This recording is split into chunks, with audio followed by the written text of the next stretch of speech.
Düzdür. Hə, deməli B5. AB vursaq, AB vursa nə var? Bəli, top A8 var. Ağlar qaraların topunu da. Yaxşı, AB-yə SB vursa hansı gediş var?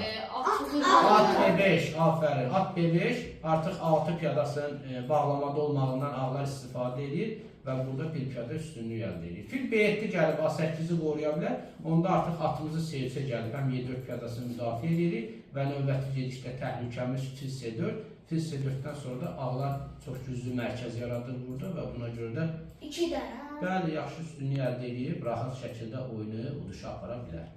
Deməli, bugünkü mövzumuz vəzir qambiti və qəbul edilmiş vəzir qambitində C4 piyadasının müdafiəsi yaxud C4 piyadasının ağlar tərəfindən udulmasıdır. Vəzir Y2, misal fil Y7, at3, qala vurma, yaxud da qala vurma. Ola bilər burada uşaqlar, bax, burada Y4 vurulsa, əgər at Y4 vurulsa, bax, çox maraqlı bir taktika var burada.